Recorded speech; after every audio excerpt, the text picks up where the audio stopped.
안녕하세요. 저는 경기도에 살고 있는 30대 후반 여자입니다. 평소 출퇴근할 때 자주 듣고 있는 사연 열차에 제 사연이 소개된다고 생각하니 벌써 심장이 두근두근 거리는 게 많이 긴장되는데요. 글재주가 없어 더욱 긴장되긴 하지만 최선을 다해 볼 테니 다들 끝까지 함께 해주세요. 그러면 사연 시작해 볼게요. 남편과 전 2년도 채 되지 않은 신혼부부였어요. 남편은 중학교 선생님이고 저는 주간 야간을 오가는 업종의 일을 하고 있었죠. 근무 특성상 주말이란 개념이 따로 없었고 주간과 야간을 오가는 일이었기에 휴무가 맞지 않는 주말엔 혼자 시간을 보내야 하는 남편이 걱정이 되더군요. 선생님이란 직업이 워라밸이 좋잖아요. 근무 시간도 좋고. 퇴근 시간이 빠른 남편에 비해 저는 저녁에 출근할 때도 많았어요. 제가 이런 걱정을 할 때마다 남편은 이렇게 말해주었어요. 에이, 별 걱정을 다 한다. 우리 연애할 때도 그랬는걸 뭘. 나 혼자 잘 놀아. 알잖아. 날씨 좋으면 등산도 가고 낚시도 다니고 가끔 친구들끼리 캠핑도 다녀오기도 하니까 내 걱정은 전혀 하지 말고 이래. 난 정말 괜찮아. 그래. 조금만 더 혼자 놀아. 나 인사이동 시즌 곧 다가오니까 그때 기회 봐서 부서 이동하려고 계획 중이니까. 이렇듯 남편은 혼자서도 잘 놀고 있었고 전 저대로 남편과 더 많은 시간을 함께하기 위해 인사이동 시즌을 기다리고 있었죠.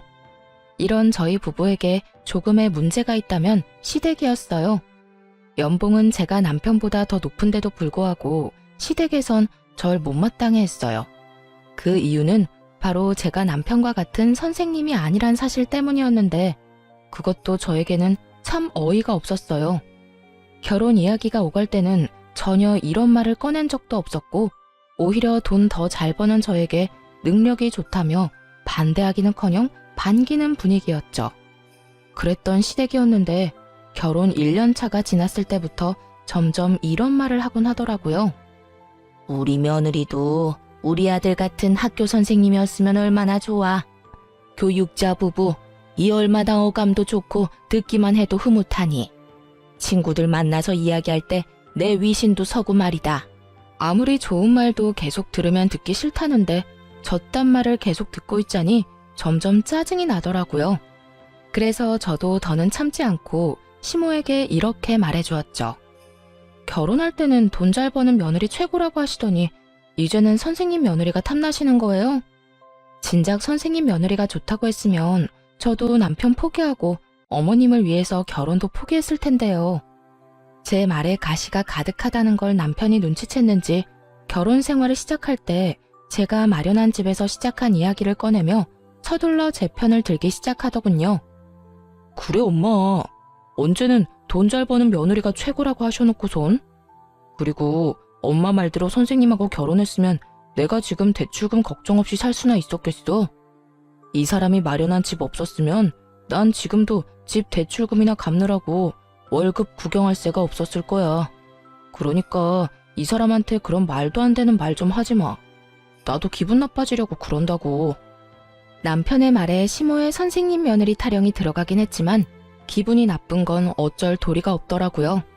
제가 더 기분이 나쁜 건 저를 그렇게나 못마땅해 하면서도 저에게 끊임없이 용돈을 요구한다는 것이었는데요. 처음엔 두세 달에 한 번씩 돈을 좀 달라던 시모는 어느새 한 달에 두어 번씩 용돈 요구를 하는 날도 생겨나더군요. 저는 처음부터 시모가 용돈을 요구할 때마다 제 돈만이 아닌 생활비 목적으로 남편과 함께 다달이 모은 돈에서 시모의 용돈을 줘버렸죠. 처음 두세 달에 한 번씩 용돈을 줄 땐 아무 말도 하지 않던 남편은 한 달에 두어 번씩 적게는 10만 원, 많게는 50만 원씩 생활비에서 돈이 빠져나가니 짜증을 내기 시작하더군요. 아니, 무슨 용돈을 그렇게 많이 자주 드리는 거야? 그렇게 주고 나면 우리 생활은 어떻게 해? 기가 막히더군요. 제가 친정에 흥청망청 돈을 쓰는 것도 아니고 다름 아닌 시댁에 주는 돈을, 그것도 오롯이 남편 돈만이 아닌 제 돈도 포함된 생활비에서 주는데 저에게 짜증을 내니 기가 막히고도 남을 상황이었죠. 여보, 이 돈 내가 친정에 주는 돈이라고 착각이라도 하고 있는 거야? 그 돈 당신 집에 주는 거야. 그것도 내가 먼저 챙겨드린 것도 아니고 어머님이 이런저런 핑계대면서 돈 달라고 하도 성화를 부리셔서 준 거라고. 지금 짜증낼 사람은 당신이 아니라 나인 거 몰라? 우리 생활비는 당신 돈 내 돈 합쳐서 쓰는 건데 그 돈에서 어머님 드리는 거라고. 그리고 지금 짜증을 낼 대상이 이상하다고 생각 안 해? 내가 아니라 어머님한테 짜증내든 화를 내든 하란 말이야. 어머님이 달라고 하는데 내가 어떻게 딱 잘라서 안 된다고 그러냐고. 아무리 그렇다고 해도 안 되는 건 안 된다고 해야지. 당신은 그런 말도 못해서 어쩌려고 그래? 어떤 날은 치과에 간다고 돈 달라 그러시고 어떤 날은 친구 만나러 가는데 돈이 없다고 돈 달라 그러시는데 어떻게 못 준다고 그래. 그렇게 말하는 당신이 못 준다고 그러면 되겠네. 남들이 들으면 내가 친정부모님께 용돈 퍼다 주고 있는 줄 알 거다. 지금 이 상황에선 당신이 나한테 짜증을 낼 게 아니라 나한테 미안해해야 하는 상황이라고. 생활비에 내 돈도 들어간 거 잊었어? 왜 나한테 짜증을 내? 내가 언제 짜증을 냈다고 그래. 아유, 됐어. 내가 알아서 할 테니까 당신은 아무 말도 하지 말고 있어. 남편은 제 말에 기분이 상해버렸는지 사과 한마디 없이 본인이 알아서 하겠다곤 해버리곤 대화를 끝내버리더군요. 그 후 시모의 용돈 요구는 없어졌지만 다른 식으로 저를 괴롭히기 시작했어요. 당시 시댁에선 아침부터 적어도 5첩밥상 이상을 차려 먹는 집안이었는데 제가 야간을 하고 퇴근하는 아침이라든지 피곤함이 절여있는 휴일날엔 어김없이 연락이 와 아침을 차리라는 말도 안 되는 요구를 하기 시작하더라고요. 처음 한두 번이야 시모가 많이 아프다고 하니 가서 차려드렸지만 막상 시댁에 가보면 시모의 상태는 저보다 더 팔팔해 보였고 이런 말도 안 되는 요구를 따라주면 안 되겠다 싶었어요. 그날도 전 야간을 하고 퇴근하고 있었고 시모에게선 또 연락이 와 시댁으로 오라고 하더군요. 일 끝났지? 오늘도 우리 집에 좀 들렀다 가려무나. 왜요? 또 손가락 하나 까딱할 힘도 없이 편찮으세요? 그래. 나이가 들어서 그러는가 요즘엔 아침만 되면 힘도 없고 몸도 안 쑤시는 데가 없는 게 컨디션이 영 말이 아니야. 그러니까 얼른 와서 아침 좀 차리려무나. 어머님, 매번 편찮으시다고 해서 가보면 저보다 혈색이 더 좋으세요. 아프고 피곤한 걸로 치면 제가 어머님보단 한 수 위인 것 같은데 그러지 말고 어머님이 저희 집에 좀 와서 아침밥 좀 차려주시면 안 될까요?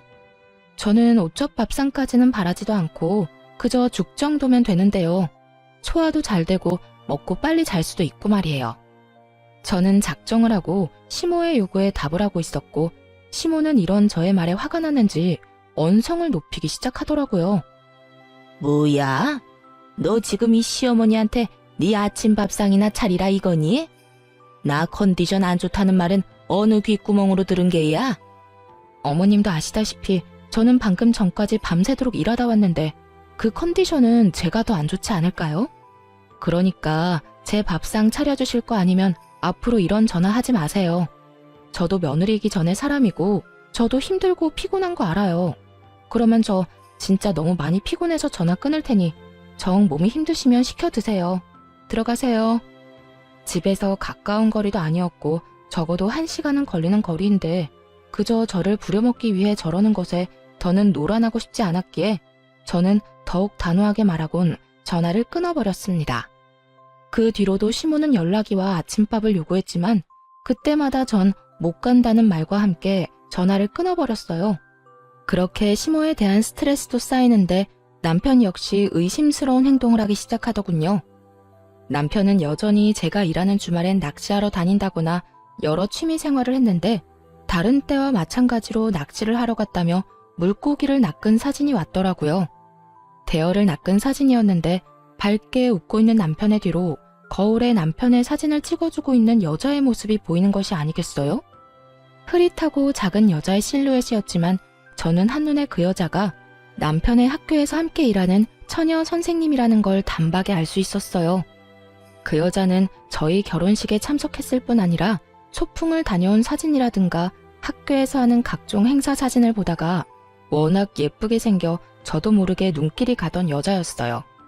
전 바로 남편에게 답장을 해 누구와 갔냐고 물어보았어요. 여보, 또 혼자 갔어? 아니면 이번엔 같이 간 사람이 있는 거야? 학교 선생님들이랑 왔어. 매번 내가 낚시터에 다닌다고 하니까 다들 궁금해하길래 시간 맞는 사람들 맞춰서 같이 왔지. 그래? 심심하진 않겠네. 좋은 시간 보내. 저는 이렇게 마지막 문자를 보냈고 제 문자에 남편은 단체 사진을 찍어 보내주더군요. 남자 셋, 여자 셋.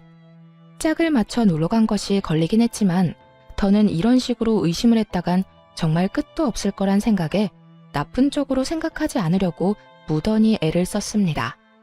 거기에다 돌아온 남편의 휴대전화를 살펴봤을 때도 수상한 내용도 없었기에 괜한 오해로 사람을 의심하지 말자고 생각했던 것이었죠.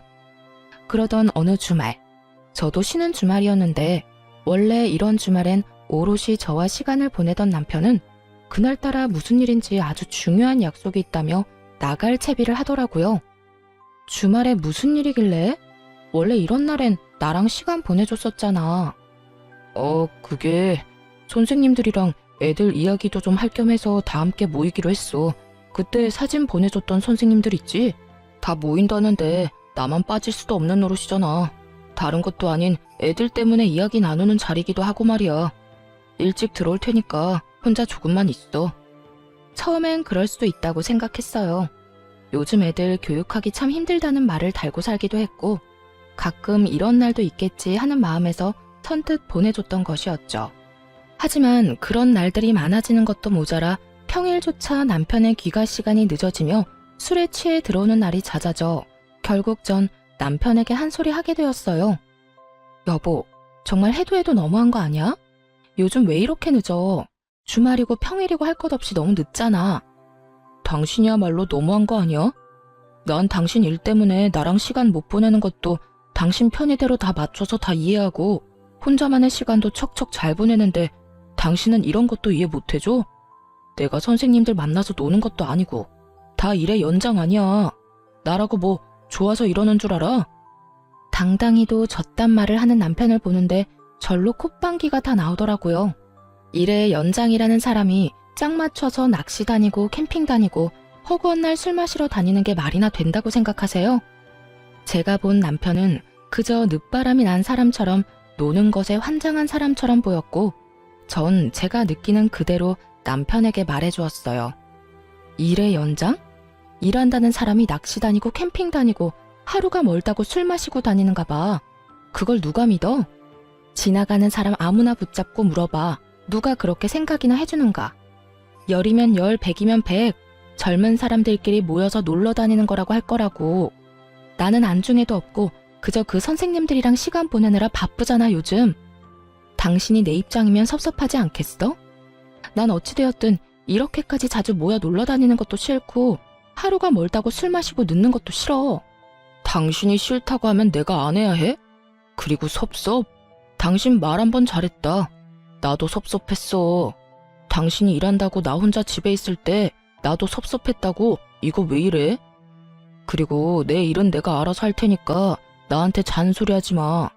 당신 눈엔 내가 놀러 다니는 걸로 보일지 몰라도 난 낚시 다니고 캠핑 다니면서 선생님들이랑 깊은 대화도 많이 하고 애들 이야기도 많이 해서 도움이 많이 된다고. 그러니까 더는 이런 걸로 실랑이하지 말자. 당신 아니라도 나 요즘 피곤해. 남편은 더는 저와 대화도 하기 싫다는 듯 고개를 좌우로 내저으며 자리를 피해버렸고 그 뒤로 늦는 일이 줄어들지 않더군요. 그때까지만 해도 남편의 외도 사실은 전혀 상상치도 못했던 일이었기에 더는 우리 사이가 멀어지는 것이 너무나도 싫었던 저는 어떻게 해서든 잘 살아보려고 애썼어요. 한마디를 해도 더 다정하게 하려고 했고 남편이 늦더라도 될 수 있으면 이해해 보려고 했죠. 그럼에도 남편은 점점 더 멀어지는 느낌이 들었고 전 남편과의 관계 개선을 위해 남편이 운동을 간 헬스장으로 간식을 싸들고 찾아가게 되었죠. 오랜만에 함께 데이트도 할 겸 해서 헬스장 1층에 있는 커피집에서 운동을 끝낸 남편이 나오길 기다리고 있는데 그 예쁜 동료 여선생이 가게로 들어오더군요. 우연이라고 하기엔 그 모든 상황이 의심스러웠던 저는 황급히 여선생의 눈을 피해 구석진 자리로 피했고 얼마 지나지 않자 남편이 카페로 들어와 여선생의 맞은편에 앉았어요. 그 후 100% 정확하게는 듣지 못했지만 웃으며 나누는 대화와 서로의 머리카락을 만져주는 모습 등 다정한 연인의 모습과 다름이 없는 두 사람의 행동에 남편의 외도를 확신하게 되었습니다. 자기야, 여기. 왜 이렇게 빨리 왔어? 오늘 운동 길게 한다더니. 자기가 여기까지 왔다는데 내가 운동이 되겠어? 자기 밑에서 기다린다는 연락 받자마자 씻고 내려왔지. 으이그, 난 괜찮은데. 머리카락에 물기 있는 것 좀 봐. 머리라도 다 말리고 오지. 그나저나 그 여자는 어때? 이혼 이야기 나올 것 같아? 우리 집에서 요즘 난리야. 만나는 사람 있으면 빨리 데리고 오라고. 곧 이혼 이야기 나올 것 같아. 나도 집에서 말 한마디 걸지도 않고 묻는 말에 대답만 하고 있거든. 집사람은 어떻게 해서든 풀어보려고 했는데 내가 반응이 없으니까 점점 지치는 눈치더라고. 정말? 다행이다. 그러면 우리 집에는 조만간 인사 온다고 할게. 그런 줄 알고 자기도 옷도 새로 좀 사고 미용도 좀 하고 해. 우리 아빠 깔끔한 거 좋아하셔. 양복도 싸구려 말고 가격대 좀 있는 거 사입고. 걱정하지 말고 날짜 정해지면 이야기나 해줘. 정신이 멍해지더라고요. 아무리 우리 사이가 멀어졌다고 한들 결혼한 지 얼마나 됐다고 벌써부터 다른 여자들 만나나 싶기도 했고, 내 눈앞에 펼쳐진 현실이 꿈이길 바라고 또 바라기도 했고요. 거기에다 단순한 외도라고 해도 정신이 나갈 지경인데 아예 저와 이혼을 하자마자 재혼까지 할 생각을 하고 있다니 정말 하늘이 노랗더라고요. 하지만 가혹한 현실은 모든 제가 처한 사실이었고 그 자리에서 두 사람에게로 다 뒤집어 엎어버리고 싶은 걸 겨우 참고 집으로 돌아왔어요.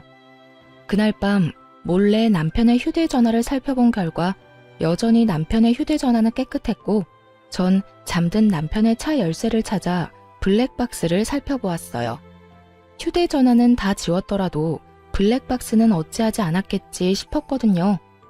아니나 다를까 남편의 블랙박스는 모두 외도 증거를 담고 있었고 온갖 충격적인 대화가 다 녹화되어 있더라고요. 자기야, 다음 주에는 선생님들한테 캠핑 가자고 하자. 어차피 다들 1박 안 한다고 하니까 나도 같이 집으로 가는 척하고 돌아오면 돼. 그래, 자기가 캠핑이 좋다고 하면 캠핑하러 가면 되지. 그나저나 나 이혼하면 자기랑 재혼쯤은 언제쯤 하는 게 좋을까? 너무 빨리 하면 다들 보는 눈이 곱지 않을 것 같은데. 타이밍 보고 될 수 있으면 빨리 하면 되지. 남일 3일이면 다 잊는다고? 자기 이혼한 것도 우리 재혼하는 것도 며칠 못 가 다 잊힐걸? 일단 이혼이나 해. 이혼만 하면 자기는 탄탄대로야. 우리 아빠 탱탱학교 교장 선생님인 거 알지? 인맥도 장난 아니고 그만큼 파워도 장난 아니야. 일단 이혼하고 우리 집에는 자기 초혼이라고 속이고 재혼부터 빨리 하면 돼. 그리고 아기도 빨리 가지고 말이야. 역시 우리 자기 똑똑하다니까. 그런데 재혼 사실 숨겨도 되겠어? 나중에 들키기라도 하면 큰일 날 텐데. 자기랑 나랑 조용하고 있으면 누가 알겠어. 그리고 나중에 혹시나 하는 상황 때문에 아기부터 빨리 낳자는 거야. 설마 애까지 낳았는데 우리 아빠가 이혼하라고 하시겠어? 속이는 게 마음에 걸리긴 하지만 자기 재혼이라는 사실 우리 아빠가 알기라도 하면 결혼 승낙은커녕 얼굴도 안 본다고 하실걸? 하긴 자기가 나 때문에 고생이 많네. 어찌되었든 고마워. 난 이제 자기 덕분에 탄탄대로 꽃길만 걷겠네. 당연하지. 나한테 잘해? 들어보니 두 사람은 무리지어 다니며 다 같이 1박까지 한 것이 아니라 남편은 낚시터나 캠핑장에 계속 있고 상간녀는 무리와 함께 집으로 돌아가는 척을 하다가 다시 돌아와 남편과 시간을 보내는 방법으로 둘만의 시간을 보냈던 것이더라고요. 이로써 이혼에 필요한 증거들은 모아졌고 전 복수를 계획하게 되었습니다. 두 사람의 대화를 들어봤을 때 상간녀의 아빠는 옆 동네 사립고등학교 교장 선생님으로 교육자 집안에 꽤 집착하는 걸로 보이더군요. 남편 역시 상간녀가 젊고 어린 것도 있지만 이런 상간녀의 조건 때문에 더욱 상간녀에게 잘 보이려 애를 쓰고 있더라고요. 두 사람은 저와 이혼을 될 수 있으면 빨리 한 후 재혼 역시 서두를 생각을 하고 있었고 그렇게 자신들의 앞날은 꽃길일 거라 확신하고 있었죠. 전 이 모든 걸 산산조각 내줘야겠다고 생각했고 저의 계획은 바로 다음 날부터 시작되었어요. 전 우선 블랙박스 복사본을 상간녀의 아빠 학교로 보내버렸어요. 상간녀가 워낙 자랑스럽다는 듯 학교 이름을 언급해주는 바람에 쉽게 복사본을 보낼 수 있었죠. 그 다음 복사본은 남편과 상간녀가 일하는 학교 교장실로 보내버렸어요. 퀵 배달 기사분이 친절하게도 직접 교장 선생님께 전달을 해주었다는 연락까지 주셨고, 전 별다른 걱정 없이 집에서 두 사람을 기다리고 있었죠. 학교 점심시간이 되자 두 사람은 득달같이 집으로 왔고, 저를 향해 온갖 비난의 말을 쏟아내기 시작하더군요. 여보세요? 당신 남편 바람 피우고 있는 걸 알았으면 조용히 이혼이나 할 것이지. 학교 교장실로 그런 걸 보내면 어쩌자는 거예요. 다 같이 망하자는 거야 뭐야? 일에서 못 배운 것들은 상종하면 안 되는 건데 굳이 이렇게까지 해서 내 앞길을 막았어야 했어요? 나도 배울 만큼 배웠고, 나도 좋은 대학, 좋은 성적으로 졸업했어. 그리고 진짜 상종 못할 인간은 너 아니니? 남의 남편이랑 놀아난 주제에 뭘 잘했다고 여기까지 찾아와서 큰 소리야? 불륜이나 저지른 주제에 앞날이 창창할 줄 알았니? 남편 간수 똑바로 안 한 사람이 잘못이지 내가 잘못인가요?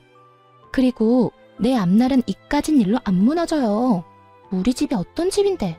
이까짓 학교 그만두고 다른 학교 다시 다니면 되거든요? 어디 비빌 언덕 없는 자기랑 같은 줄 아나. 상간녀는 시골에 계시는 저희 부모님과 자신의 부모를 비교하며 비아냥거리기 시작했고, 남편 역시 그런 상간녀의 편을 들며 저를 나무라기 시작하더군요. 그러니까 당신이 그런 짓 한다고 해서 복수가 될 것 같아? 우리가 당신 뜻대로 무너질 것 같아? 얼마나 보고 배운 게 없으면 그딴 교양 없는 짓거리를 해. 오늘 우리가 얼마나 개망신당한 줄이나 알아? 정말 누가 할 말을 누가 하는 것인지 알 수가 없는 상황이더군요. 거기에다 아직 앞날이 꽃밭일 거라 확신하는 걸 보니 아직 상간녀의 본가에선 아무런 연락을 받지 못한 것 같기도 했고요. 그 잘난 교장 아빠가 상간녀에게 연락을 하길 기다리려고 했지만 저딴 식으로 기고만장한 꼴을 더는 볼 수 없어 모든 사실을 알려주기로 했죠. 당신은 정신이나 좀 차려. 누가 할 말을 누가 하고 있는 거야?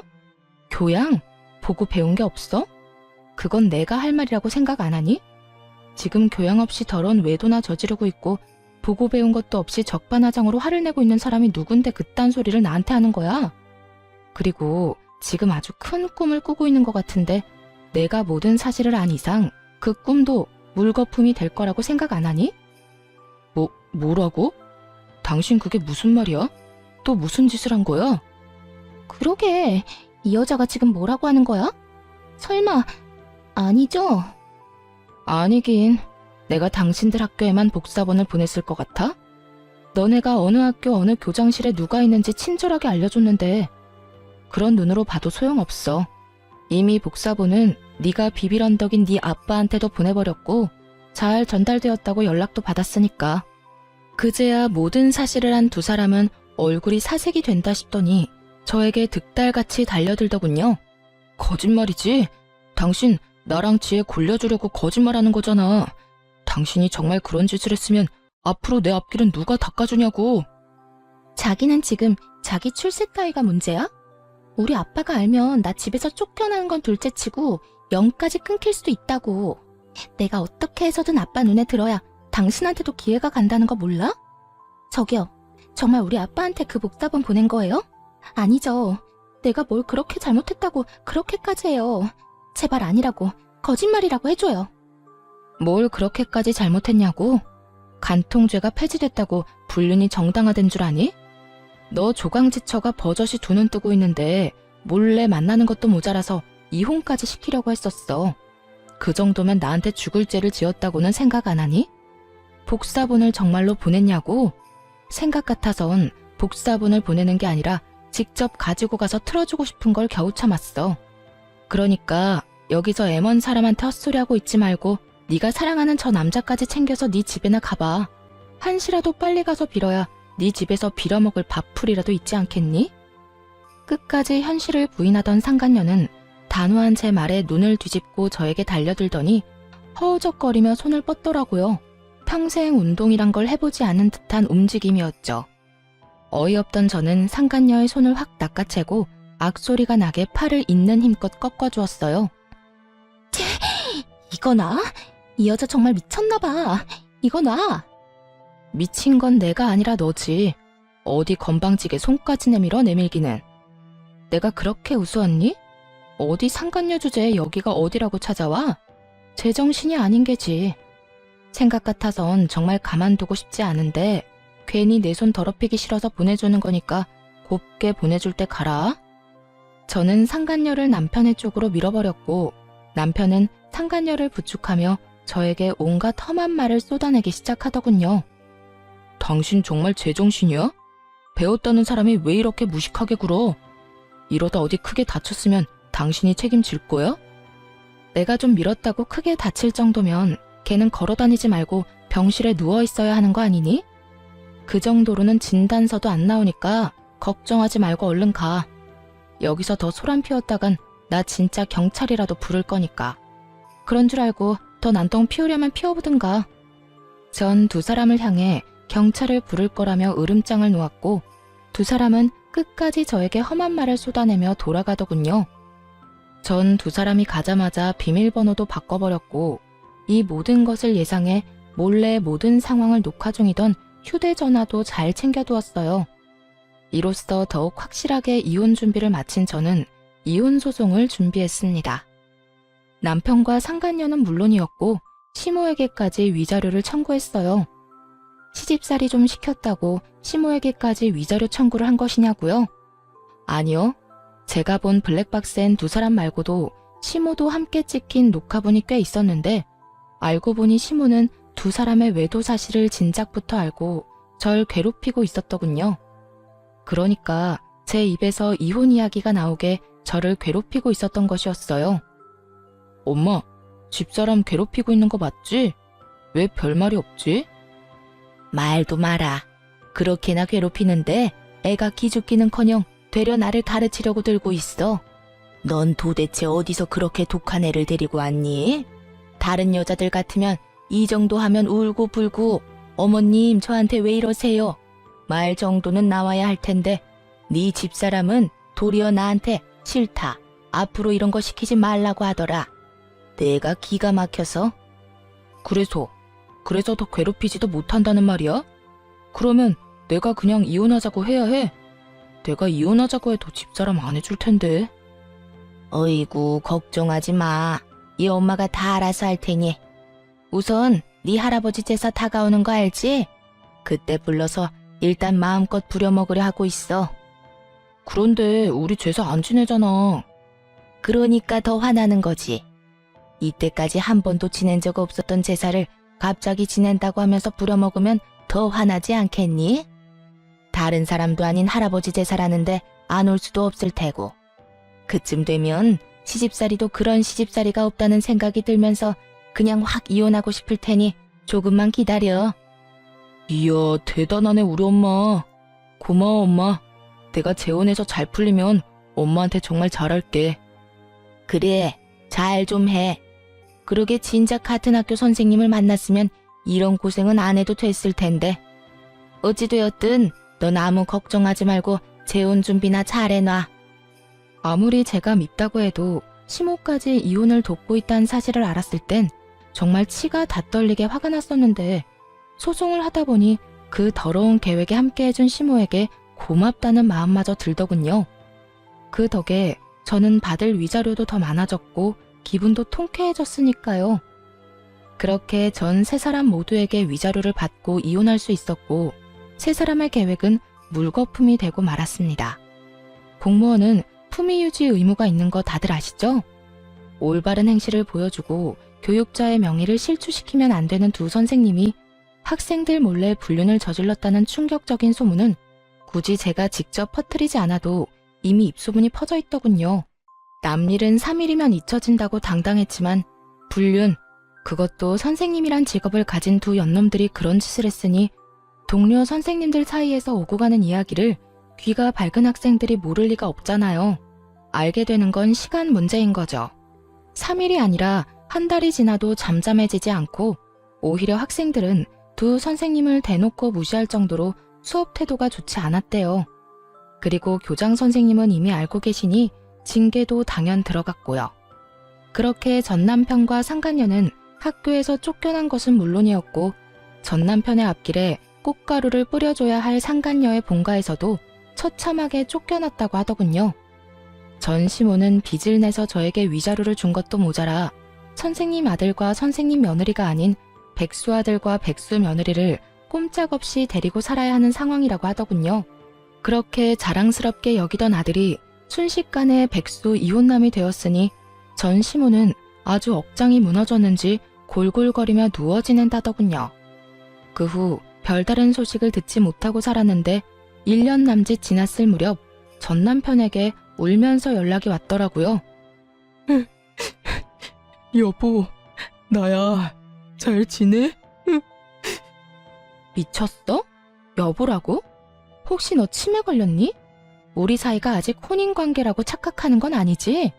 갑자기 전화해서 왜 우는 소리야? 그게 그 여자 도망갔어.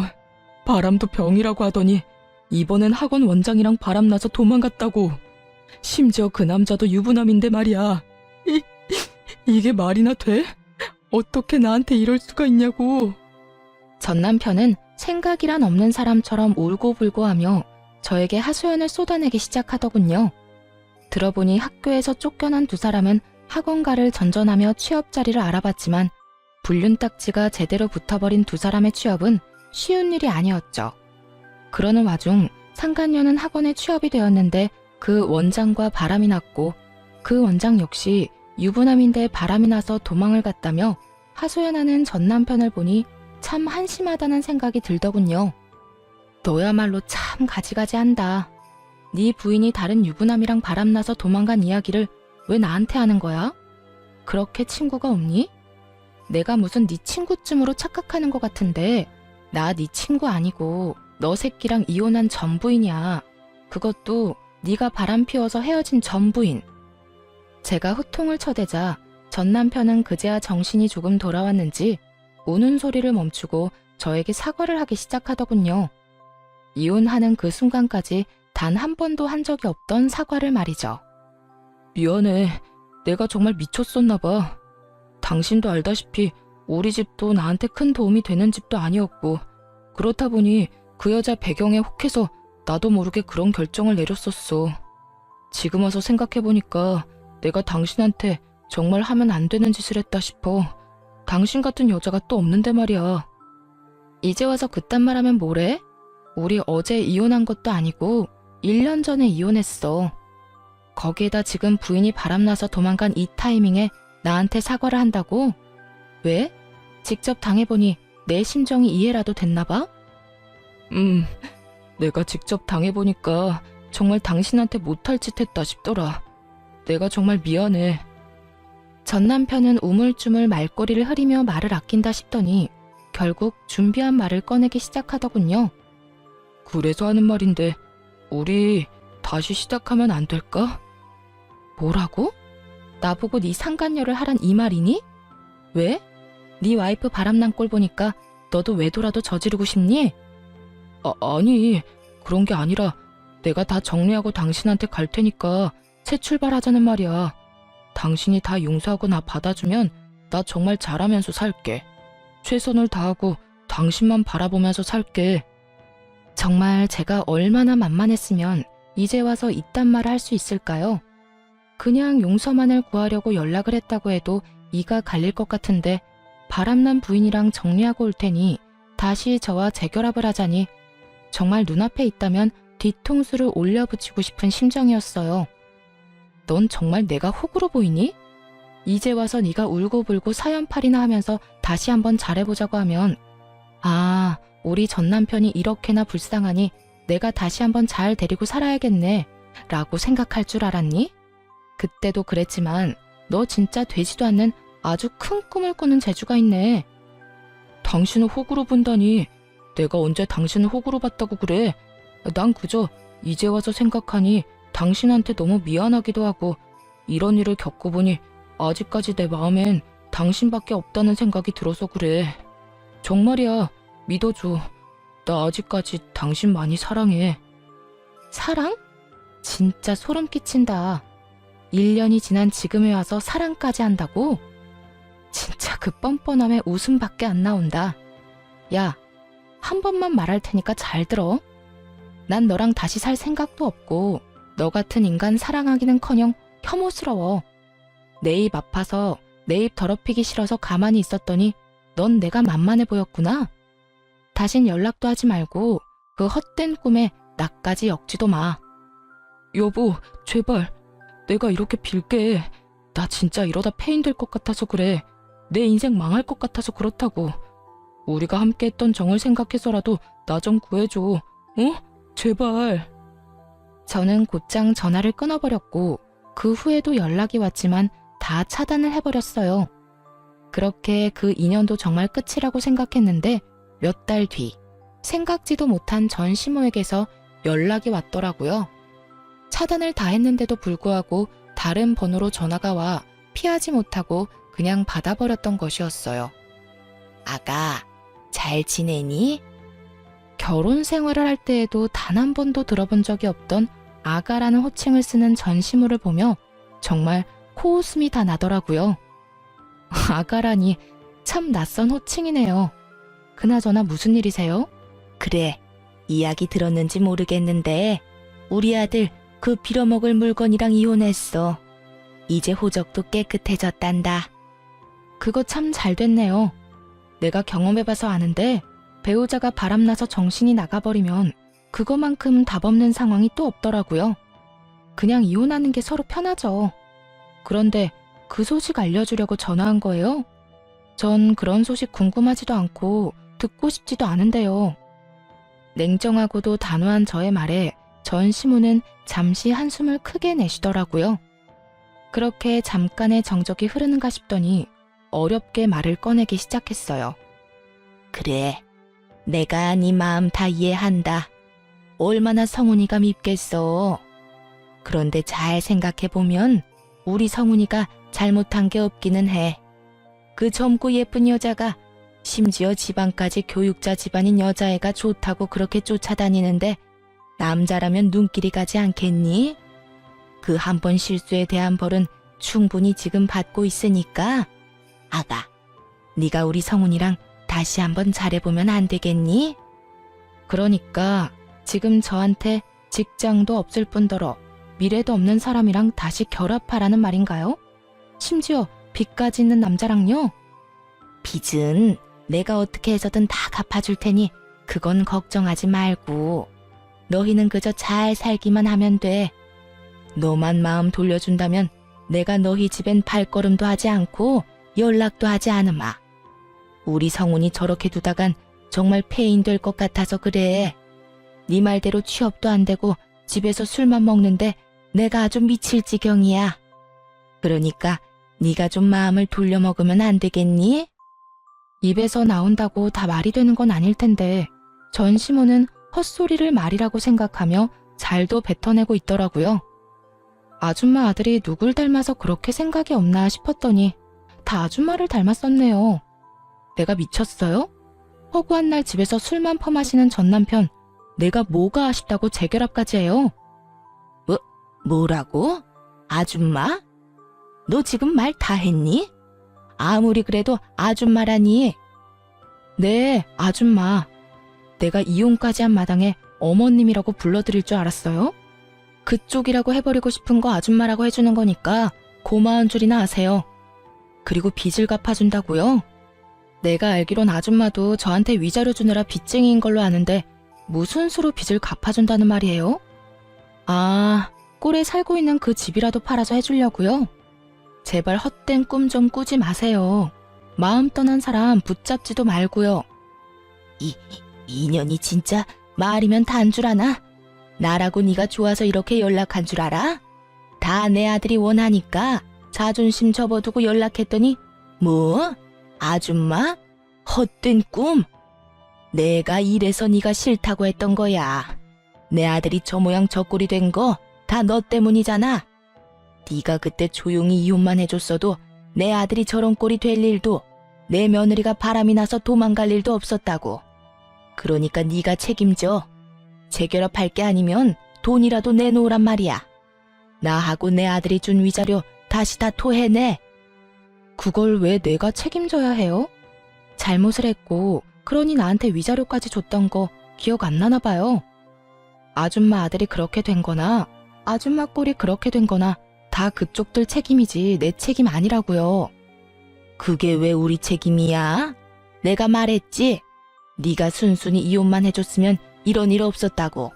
네가 그런 것만 안 보냈어도 이런 꼴은 당하지 않았다고.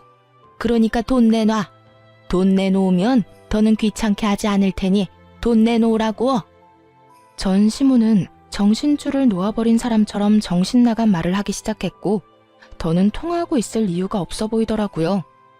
이혼까지 한 마당에 가족도 뭣도 아닌 사람에게 욕을 들을 필요도 없었고요.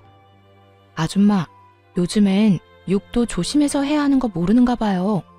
지금 통화하는 거 다 녹음 중이거든요. 이거 내가 경찰서에 가지고 가서 신고하면 아줌마 또 벌금 내야 한다고요. 그렇게 자랑스럽던 아들 술값 되는 것도 힘들 텐데 어디 벌금까지 내게 해줄까요? 뭐야? 너 이 고약한 거 사. 나는 고약하기만 하지 당신네들은 고약한 걸 넘어서 파렴치하다고요. 그러니까 더 험한 꼴 보기 싫으면 나한테 연락해서 이딴 말 좀 하지 마세요. 사람이라면 양심이 있어야지. 이혼한 지가 언젠데 연락해서 재결합하라 마라 부탁질이에요.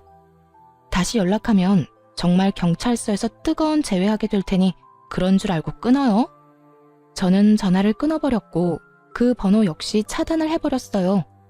끝까지 구질구질한 것을 넘어 양심도 없던 그 지긋지긋한 인연과도 그렇게 끝이 났습니다.